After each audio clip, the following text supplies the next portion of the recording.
Ibu Husnul Khotimah, 52 tahun dari Palmera, Jakarta, kesulitan mendapatkan gas LPG 3 kg setelah pangkalan langganannya tutup. Ia harus mencari gas ke 10 warung, tapi gagal sehingga tak bisa memasak selama 3 hari dan terpaksa membeli makanan jadi yang menambah pengeluarannya. Setiap pagi, Ibu Nurrohmi harus mengayuh sepeda 700 meter menuju pangkalan gas dengan tabung kosong. Sejak aturan baru, ia harus antre panjang di pangkalan untuk mendapatkan gas yang lebih murah, namun lebih sulit didapat. Nenek Yoni, 62 tahun, berangkat ke pangkalan gas di Pamulang dengan 2 tabung kosong, tapi diminta pulang untuk mengambil KTP. Setelah kembali, ia harus antre di bawah terik matahari hingga akhirnya pingsan dan meninggal dunia setelah dievakuasi ke rumah sakit. Peristiwa tragis yang menimpa Nenek Yoni dan cerita dari Ibu Husnul Khotimah dan Ibu Nurrohmi menjadi gambaran betapa buruknya dampak kebijakan yang belum matang dipaksakan, akhirnya membuat keruh keadaan di lapangan.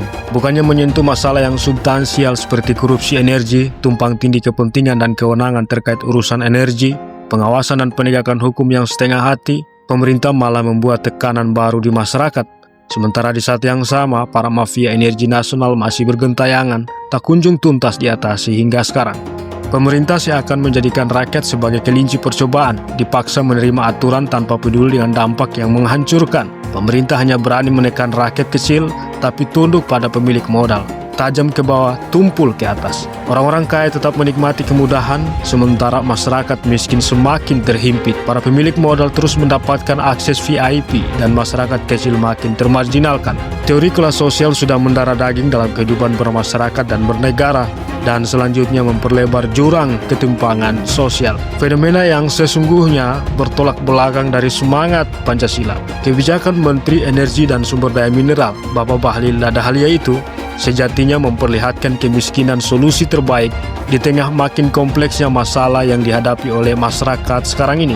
Kebijakan distribusi LPG 3 kg itu terlalu terburu-buru, berbelit-belit dan mempersulit masyarakat berpenghasilan rendah. Katanya untuk mencegah penyalahgunaan subsidi dan memastikan distribusi transparan, tapi pengawasan dan penegakan hukum di lapangan oleh pemerintah bagi pelaku yang menyimpang justru tidak diperketat. Ada apa ini semua? Mengapa tidak lebih dulu menyelesaikan urusan administrasi alias perizinan pada setiap subpangkalan? Kenapa harus terburu-buru eksekusi pembatasan distribusi? Seberapa penting izin resmi yang hendak dikeluarkan pemerintah? Bukankah kita tahu bahwa sistem administrasi antar lembaga Kementerian Urusan Energi, Pajak dan Konsumen kacau balau? Kalau masalah mudah, kenapa mempersulit? Kalau masalah-masalah besar tak disentuh sampai tuntas, mengapa masyarakat yang ditekan dan dikorbankan? Kerja-kerja amburadul dan ceroboh yang ditunjukkan oleh Bapak Menteri SDM ini bukanlah kali pertama dilihat. Pak Bahlil sendiri telah membuat banyak kontroversi yang membuat publik gaduh di mana-mana. Mulai dari pemberian izin tambang bagi ormas keagamaan yang bertolak belakang dengan konsep pertambangan di negara-negara modern, kebijakan izin pertambangan rakyat yang kacau, hingga adanya indikasi suap izin usaha pertambangan. Hal ini jelas mencederai kepercayaan publik terhadap pemerintahan Bapak Prabowo Subianto.